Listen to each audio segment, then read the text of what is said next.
Alors avant de commencer la mise en couleur, on va un petit peu regarder, essayer de trouver une façon de fonctionner pour s'inspirer. Là, ce qu'on voit en ce moment, ce sont des images personnelles, des images que j'ai prises lors d'un voyage en Islande. Euh, per- Personnellement, j'aime particulièrement voyager et m'inspirer de ce que je vois, et en même temps, l'utilisation de photos personnelles ne pose pas de problème de copyright, donc si j'utilise une partie de ces images ou si je m'inspire finalement de parties littéralement de mes photographies, bon, j'ai pas trop de, disons, de scrupules à avoir puisque ça fait partie de ma démarche personnelle, de ma recherche personnelle. Et ces photos qui sont faites sont cadrées de telle manière, d'une manière qui reflète aussi ma personnalité artistique et mes choix artistiques. Donc l'utilisation de ces images dans une illustration finale ne pose pas de problème, si vous voulez. Alors regardons comment on pourrait s'inspirer d'une photo pour faire une palette. Vous avez vu, j'ai fait une réduction de taille de l'image en utilisant un filtre Nearest pour éviter finalement d'avoir un effet de flou dans la réduction de la taille de l'image. Donc là, on peut aussi rajouter un autre filtre qui s'appelle la pixelation, pixelate ici, et faire un effet de mosaïque à plus ou moins avec plus ou moins de cellules. En fait, on peut choisir un nombre plus ou moins important pour recomposer l'image avec la mosaïque. Ce qui est intéressant avec ça, quand on fait de l'illustration, mais quand on n'utilise pas littéralement une photo, c'est que on va pouvoir se créer une palette en fait. Cette palette de couleurs euh, va évidemment nous inspirer pour créer une image.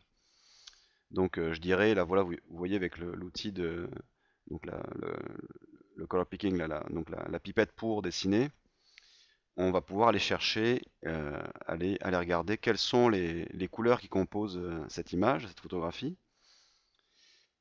Et comme vous pouvez le constater ici, on est vraiment dans une palette réaliste, donc souvent dans des gris colorés, euh, dont la saturation dépasse rarement 40% en fait. On voit que le pourcentage de saturation est toujours un petit peu moyen. C'est varie entre 10 et 40%.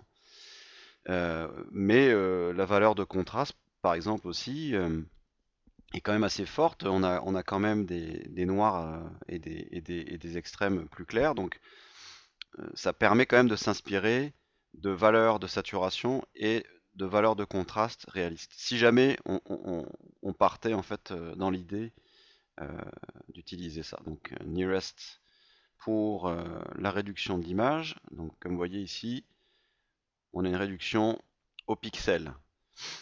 Un petit peu comme à l'époque quand on faisait des jeux vidéo sur PlayStation 1. Voilà, donc c'est vraiment chaque pixel a sa couleur, sa valeur. On n'a pas d'effet d'interpolation entre les pixels. Et ici, vous voyez donc l'effet de mosaïque qui me permet de resynthétiser un peu la palette de couleurs et la simplifier. Et encore une fois, quand je regarde donc cette palette, donc la valeur sous HSB, donc le S bon, pour la saturation, on voit que on est en moyenne en dessous de 50%. Et on pourrait bien sûr partir de cette palette par exemple pour faire une illustration. Donc l'illustration qu'on ferait, ce serait un dessin pour commencer, donc un dessin avec une composition qu'on invente, qu'on imagine complètement. Et ensuite on vient appliquer une palette qui peut être plus ou moins réaliste dessus en s'inspirant de photographies. Dans le cas précis, là, j'utilise des photos qui sont personnelles parce que, voilà, quand je fais de la photo, j'aime aussi faire une espèce d'échange entre mon travail d'illustration ou de matte painting et de photographie. Ça fait partie d'une démarche assez globale. Donc là, vous voyez aussi, avec la balance de couleurs, ce que je peux faire, c'est modifier cette palette que je viens de créer, la modifier légèrement ou de façon plus importante en jouant sur les hautes lumières, en allant chercher des tons chauds, par exemple, mais je garde une espèce d'homogénéité de palette quand même, puisque j'ai là mon point de départ et une image réelle. Donc ça aussi, ça peut être intéressant en fait comme méthode à utiliser pour créer vos palettes pour vos illustrations.